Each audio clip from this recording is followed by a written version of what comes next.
Hello, we're Bonnie and Greg Dixon and Jerry Smith from the Natural Health Movement, and we're here to do a kickoff of a brand new series here called the Health Pioneer Theater. And so we're here to talk about what we're up to and our plans for this. And Jerry, do you want to say a few things about what we're up to? Sure. First of all, welcome to everybody. And we know some people are just filing in, so that's fine. We appreciate your interest. And first thing I want to say is we recommend that you subscribe. I'll tell you how to do that so that you get a reminder every week at 4 o'clock Pacific time on Tuesdays, so that you can say, hey, I want to see that one.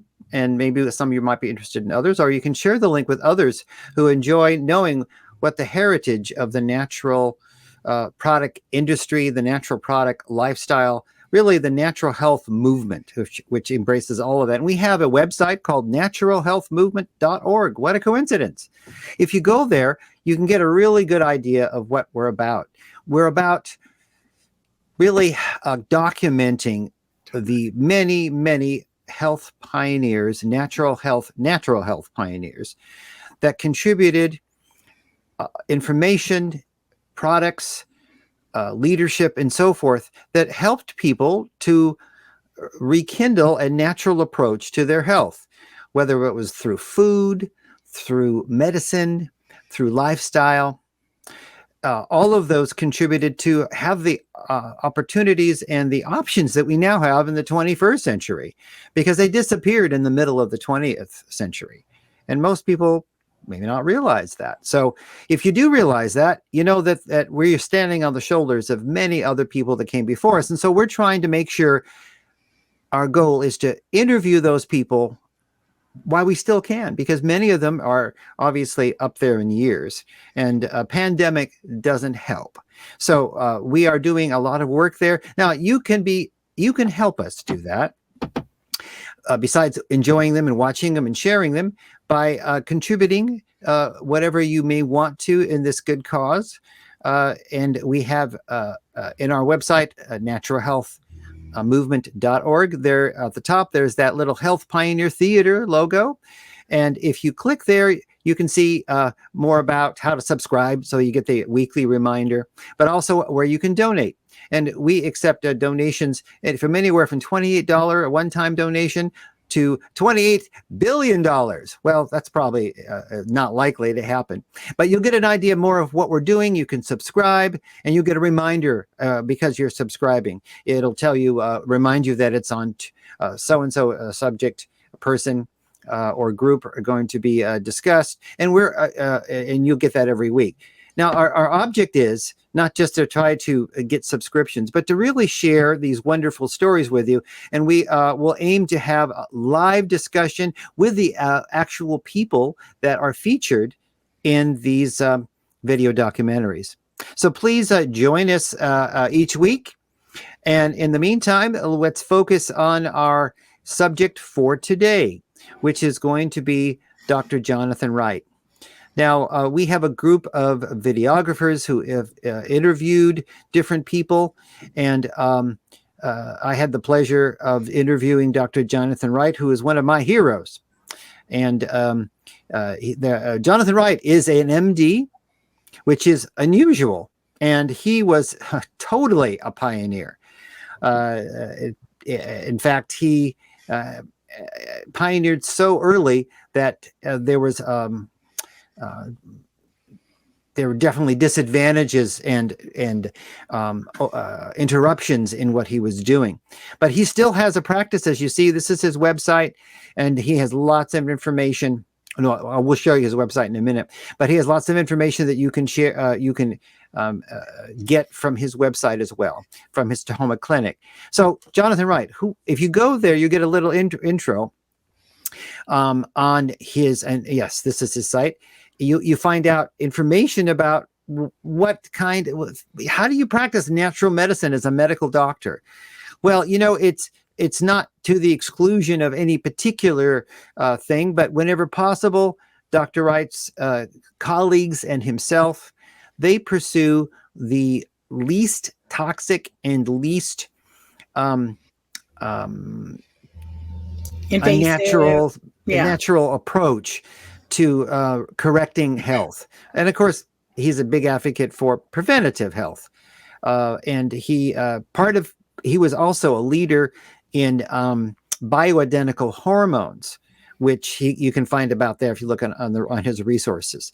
So when I say that he was a pioneer, I became acquainted with Dr. Wright reading the pages of Prevention magazine in the 60s, because Prevention magazine featured, not every month, but maybe every other month, they featured it was kind of a case history. It was interesting style, a case history, and he'd write it up as Joe Smith came into my office and said he had this. We talked about this. What about this? I tried this. I did this test. Found out he had this, and this natural remedy was applied, and he had complete remission, et cetera, et cetera. So those articles really helped me appreciate that there were definite alternatives out there if you search for them. In the course of the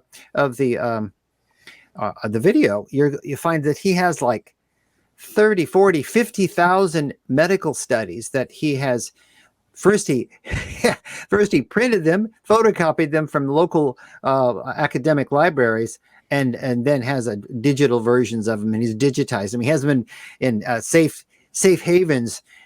So it's all about science. It's really science that has been neglected, science that's not profitable enough to maybe share. That's really a lot to do with Dr. Wright. So in any case, Dr. Wright shares how he started in the field, how he had early and persistent opposition to just help people with things that didn't hurt them.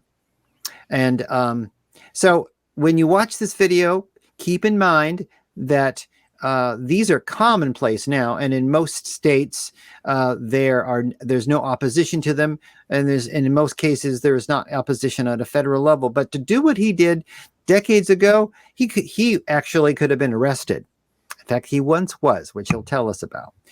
So why don't we go ahead and start the video, and at the end of that, we will have some additional comments. Now, as you go, if you're on YouTube already, and if you aren't, you won't be hearing me, please type in questions and we'll monitor those and try to answer them at the end of the program. You might say, did he really do that? Or is that really true? Or whatever you have, or things else that you might want to know. Perhaps we can get back to you. That's part of the benefits of subscribing to. So without any delay, let's go ahead and start that broadcast. I do want to say one thing, Jerry, before we start. Oh, good. I want to give a shout out to one of our guests, Donna Stacy, who's on today. And she as well has been in our industry for many years. So maybe at the end of the video, we can have her jump in and share a little bit as well. That would be a great. And we look forward to that as well, to participate. In fact, we can have various people participate. So if you want to also do that, and maybe you have a great story you can share with us, and with your permission, we'll keep it as something to tell other people as well. Thank you, Bonnie, for mentioning that.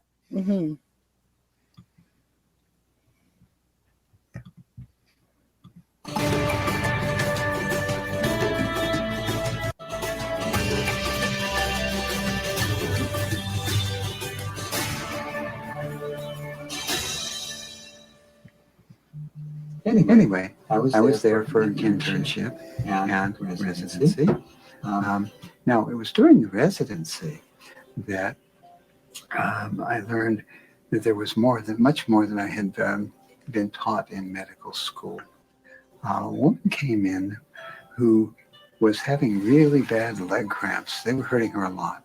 And of course, one always reads the medical record beforehand to see what had been done so far. She'd made several visits about this, so I read it.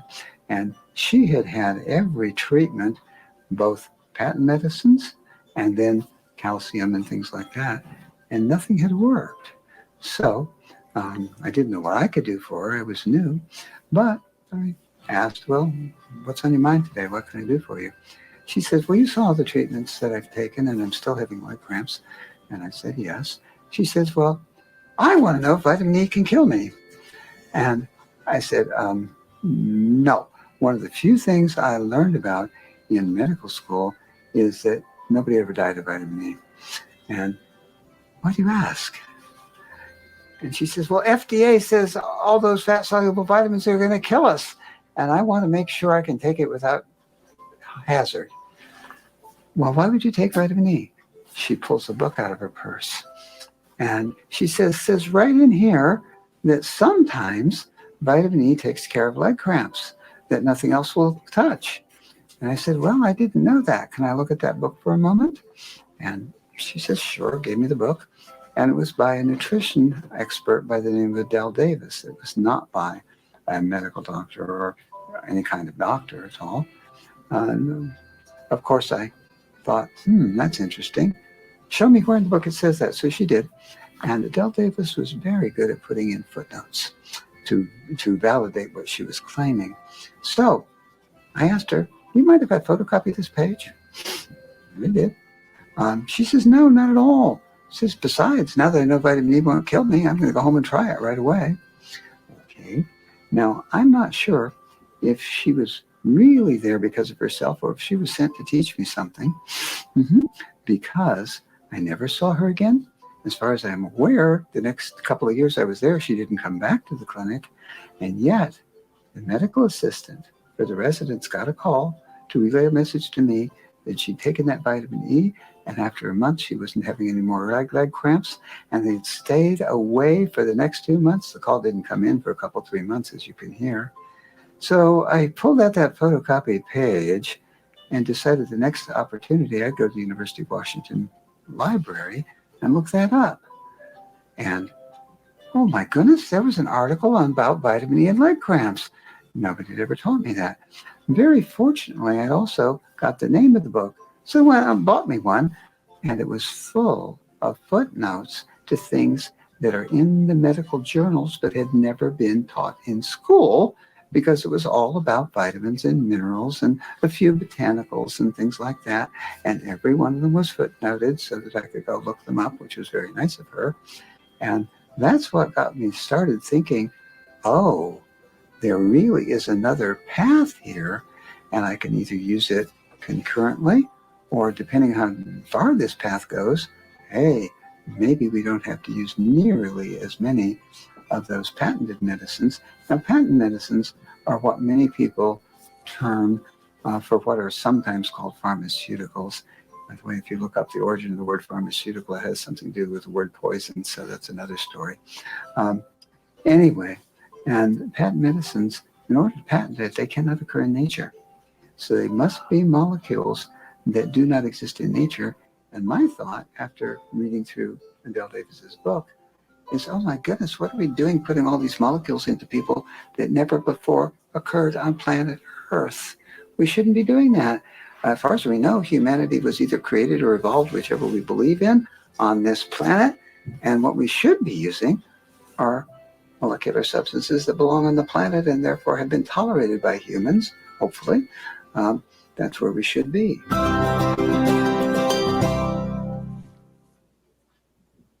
So I started doing more and more reading on it.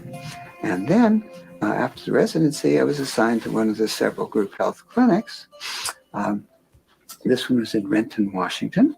And a fellow came in who had a diabetic leg ulcer. You know, unfortunately, people who have diabetes get ulcers much more easily. And he had an ulcer on one of his ankles about the size of a 50% piece. Now, I had read his record too. And he had had, once again, nearly every medical procedure there is, including skin grafting, to try to cover up that ulcer. And no, none of it had worked. Now, since I had read Adele Davis's book and collected some of the articles, I'd put my nickels into the photocopier and photocopy the articles up at the University of Washington because I couldn't get them any other way. Anyway, since I'd read that, no less an outfit than the Cleveland Clinic, which we've all heard about. The Cleveland Clinic had made some publications about how zinc helps to heal things that won't heal, the mineral zinc. All right. So again, I read through his record. He'd had all these procedures. I said, why don't you go on down to your health food store and get yourself some zinc? And it's safe up to this amount. I had checked that. And he did. And oh my goodness, he came back. He didn't call back. He came back and showed me that his ulcer was gone. That was 6 months later. But even so, it was gone. Wow. Now I got called on the carpet for that. The chief of the clinic, who was a doctor who had been in practice for a while, called me into his office. I thought I knew what it was going to be about. So I took in a couple of those photocopied articles from the Cleveland Clinic. Thought maybe it might impress him, you know. And went in and he says, I want to know what you did for Mr. So-and-so. I said, well, his chart's on your desk. You could, sir, read about it. He says, that's not what I'm talking about. You use something that isn't approved here at Group Health. He was sounding like FDA, wasn't he? Mm-hmm. I said, but, sir, the ulcer is cured. He said, if it isn't approved, you can't use it. Right then, I knew I was in the wrong spot. Mm-hmm.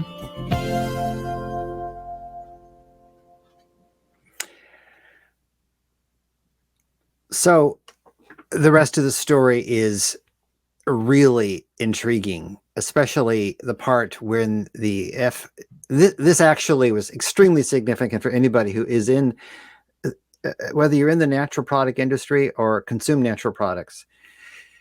He was targeted to make an example of, and he's a practitioner, he's a qualified practitioner, but the FDA told the local county sheriff that there was a clinic selling illegal drugs.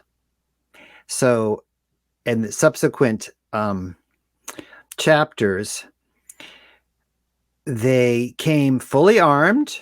They the clinic was full of patients. They were all lined up against the walls, you know. And the county sheriff department did not understand what this was about. They thought they were going to find, and there is a clinic pharmacy next door. They were going to find some, you know, cocaine or heroin or something like that. No, there was just nothing but vitamins and herbs and stuff and amino acids and whatnot. And they were very upset later on when they found out what this was about. Now, everybody was in the clinic. Every employee was charged, and it went to 2 or 3 grand juries, very expensive, and they were finally acquitted. But as a result of this, some thoughtful nearby Seattle and health enthusiast faxed what was going on all around the country to manufacturers and to health food stores. And that's what started the opposition to this unfair interference that eventually led to the Congress passing the DSEA Act, the Dietary Supplement Education. I think I'm forgetting the last part. The act that governs the proper use of supplements and protects citizens' rights to have access to them without shenanigans. So there's lots of other good stories you should definitely watch at your convenience.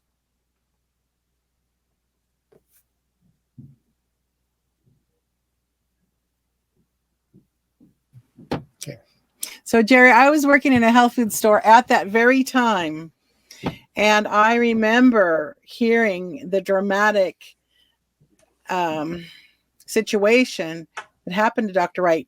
His nurses literally were slammed up against walls, guns pointed at their heads, and they took all his computers, all his medical records, and they did not want to give them back to him. It was very dramatic. But as you said, what it led to was something called a blackout that was across the United States, where our health food store was key to that, Cheryl Hughes. And what we did is we completely blocked off with black sheer netting this and didn't sell vitamins for a day. And we just shared with everyone, if you value the opportunity to purchase vitamins, then you need to write your congressmen and your senators. And in one day, we had hundreds of people faxing, signing, and calling. We found out that there was bigger response in that one day. There were over 7,000 people contacting our congressman. And do you know that was more than any one day during the Vietnam War? And people stood up and said, look, we want to be able to purchase our vitamins as a nutritional supplement, not as a drug. Thank you very much. And as harsh as a thing that he went through, it helped move that whole movement forward. And yes, the DSEA law is still on the books, the Dietary Supplement Health and Education Act.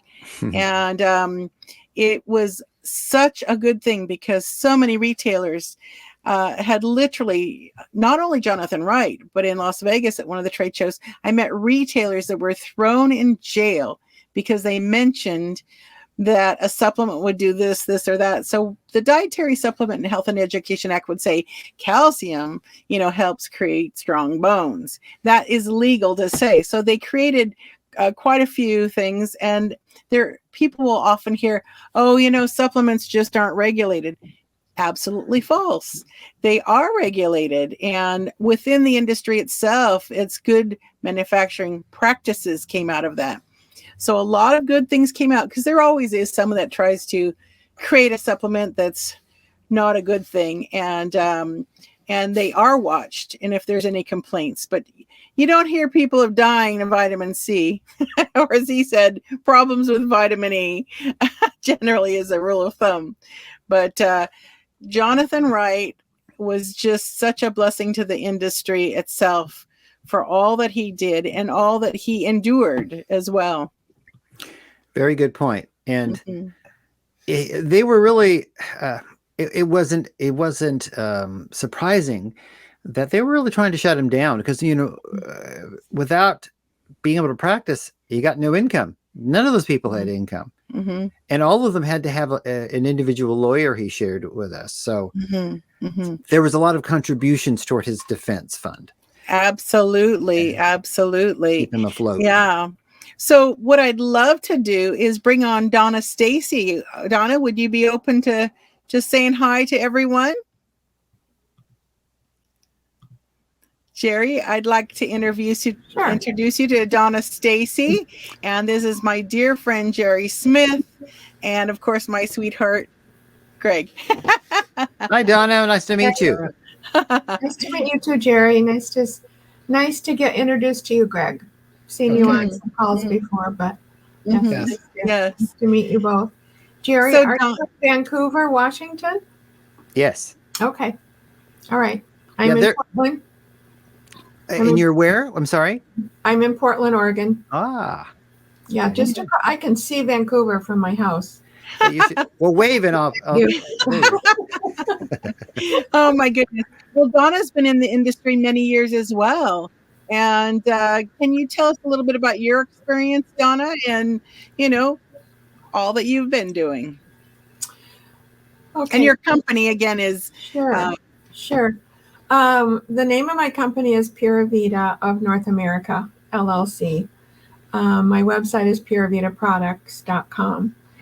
And I have my own brand of organic sprouted flaxseed powder that my husband and I started branding in 2004, right before he passed away. And I just continued it. So I have that. And then I carry a few other supplements on my website. But basically, I've been in natural foods for, years and years. I really tried very hard to cook from scratch when my kids were little, so I used natural, ingredients, tried to buy all natural ingredients and organic. Back then, we didn't have as many organic ingredients as we do now. But and then in early 90s, my husband and I started a business called Organic Foods, Inc. And we started at the Minnesota State Fair in a little booth where we made organic, vegan, vegetarian fast food sandwiches. And we used church kitchens to make the product and bring it over to the state fair and keep it hot in those hot pans, with the steam underneath. And what we did the first year we were there, it's a 12-day fair.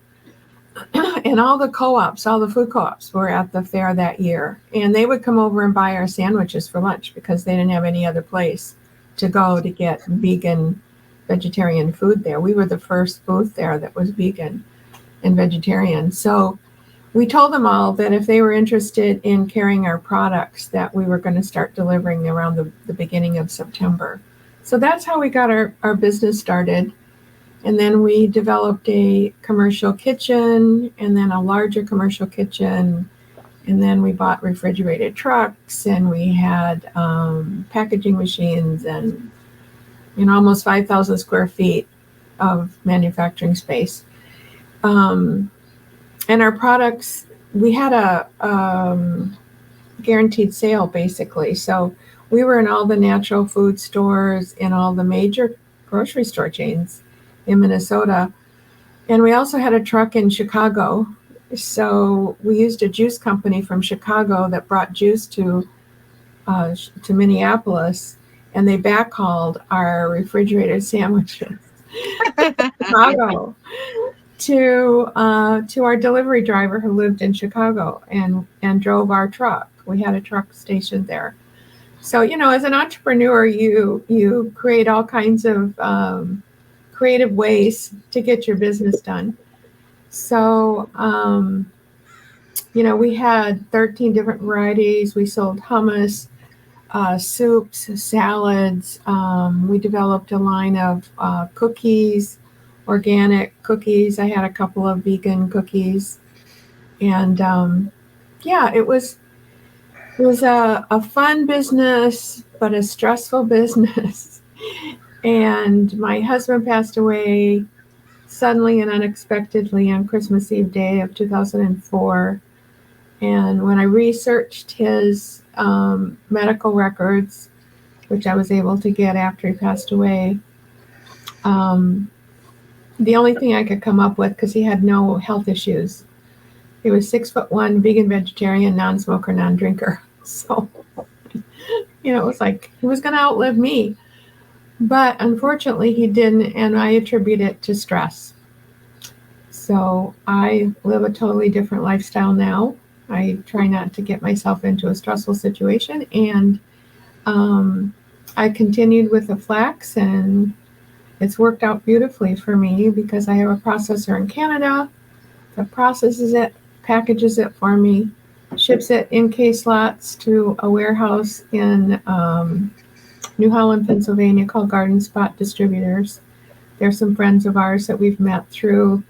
As Bonnie and I were talking, the Natural Products Expos, we did, I don't know how many, I can't even tell you how many Expo Wests and Expo Easts that we did. And we met John at one of the expos and have been just fast friends since then. And they distribute my case lots. And then I have an online store. Mm-hmm. So, well, Donna, you're one of the pioneers then, because back in the 90s, I was working at the health food store, the whole Dietary, and we were trying a vegan cooking bar where we did all, and I tell you, people would go, what, huh? And if I put tofu on the menu, they'd be going, what? What?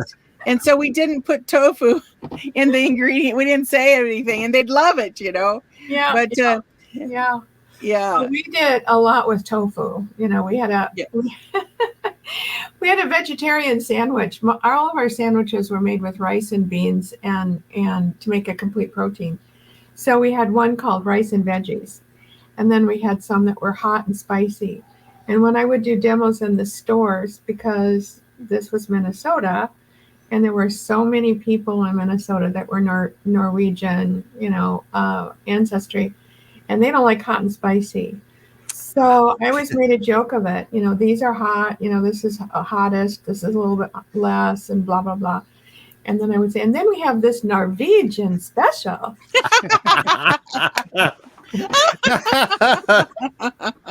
That's great. Was that a code word for tasteless? No spice. Actually, No spicy. it had tofu in it, carrots, green onions, I think, probably a little bit of garlic. Can't remember I have all the recipes and stuff. But and they they would buy that one. They liked that one. So. Well, you are one of the pioneers as well, and we so appreciate you being on the show today and learning a little bit more. We're going to be doing our show every week, and we will be sharing some of these amazing interviews that Jerry and ourselves did, and then we'll be continuing to do more in future. And but the history, I think, is really important. Just what you did. You started off as a small business and you've grown it and you've served so many people. One of the saddest things I have to say about the natural foods industry, we met an awful lot of people at the expos. And, like Cascadian Farms in Washington, I'm sure you guys are all familiar with them. And we met the owners and Bob's Red Mill. I mean, he used to, I made my red cake with gluten-free flour. And Bob came over to my booth one day and he says, I heard that you make this red cake with the gluten-free flour. Why don't you send me that recipe? We'll publish it. I'm like, are you kidding me? Have you make money off of my red cake recipe? I was kind to him and, we got along. They were interested in my flax, but they wanted to undercut it so much and sell it so cheaply on the market that it just wasn't going to pan off. But anyway, what I wanted to get at is we were so sad that so many of the original organic natural food companies were selling out to the larger conglomerates like, Pillsbury and, what's that other one in Minneapolis, the big one? General Mills? Yeah, right. General Mills. Yeah, we met with them several times too. But it was just so sad to see these companies sell their products that they'd worked so hard to develop to these larger companies. And then these larger companies were just, Frankenstein them. They weren't continuing on.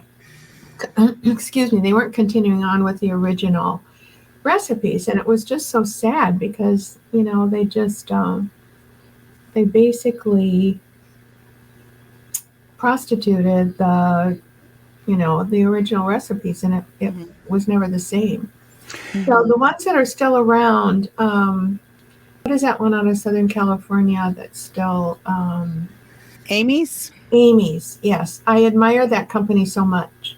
Yep, they're a fantastic company. Because they will not sell out. They want to continue on. And it does leave room for the newbies, though. I've met, having worked in a health food store just again a couple years ago, I was amazed and on amazement. And those will be new stories that we can always bring up. And as we learn their story of people who just get creative and start new companies. So that is the what would you call it? The logistics for a lot of companies is they get bigger, and then they move on. But at the same time, there's always room for new, beautiful new companies, people with ideas just like you did when you started and growing those companies. So yes, some companies will move along, but some companies are like yours and you're going to hang in there, or Amy's, or which is it? The one over here in Vancouver, Jerry, with the cereals. Family-owned company. Nature's Path? Nature's Path. They're just hanging in there. They're a family right here in Vancouver, British Columbia. So, but we thank you for coming on today, Donna. And it was inviting me. This is our very first year at our inaugural show, and we will be continuing on. So please, everyone, spread the word because there's so much juicy backstories and yes. intrigue and creativity, and that we're going to be sharing on our Health Pioneer Theater. Well, if there's any way that I could, We're live, so just so you know. right. I was just trying to think. I'm going to have my website worked on here pretty soon, and I could update, because I want to update it. There's some things that need to be changed. Tell your natural health friends, because we really would like eyes on this show, because history, Jerry, you're the best at this. The keeper of memories, we love the stories, because that's what makes us all human and connects us to each other and to the natural products industry. When we know the story, it makes it ever more special. Exactly. When I actually cook with Bragg's liquid aminos or with their cider vinegar, I sat right on the couch with her and had a conversation. Oh, yeah. And she's an interesting character, isn't she? She's a sweetheart.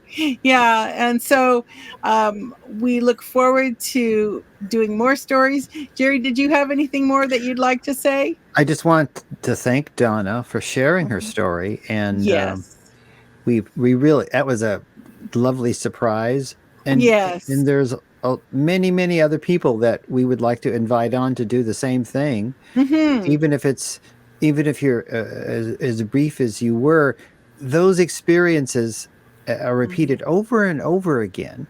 And it's thanks to your determination, your family's determination to do what you did, that inspired hundreds of others to do similarly. It's still inspiring them. And that's really that's the payoff of what we're doing.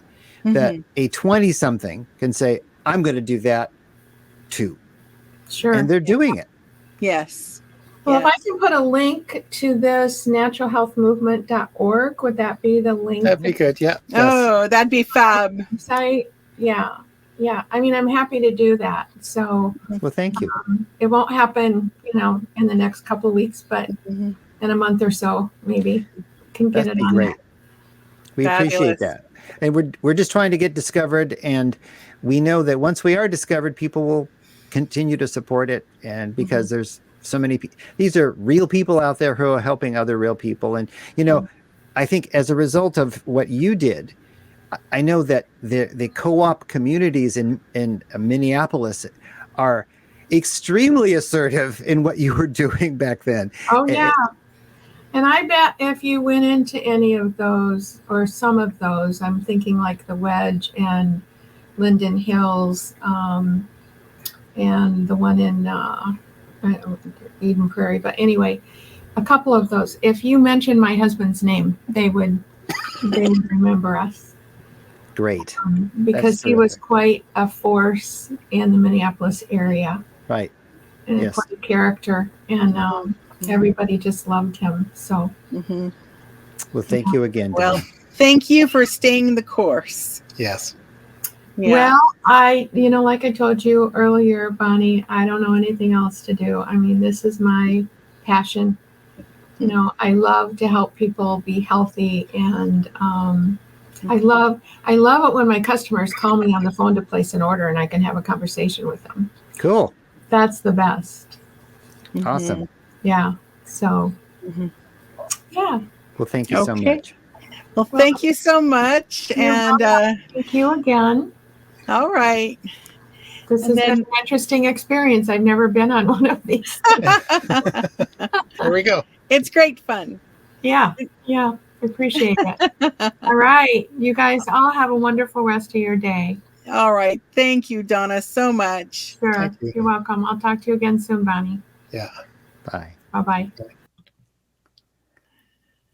So, yes. Well, there's an inaugural episode, and we hope to have other guests on to talk about other pioneers that maybe we haven't had a chance to interview, or maybe they're a little shy and they don't want to have too much patting on the back or focusing. We'll always try to include something different, and we hope that you will subscribe as shown below, and considering sharing that with others. By sharing that with others, that's the best way for our work to continue. So thank you again, and we hope to see you next time. All right. See you soon.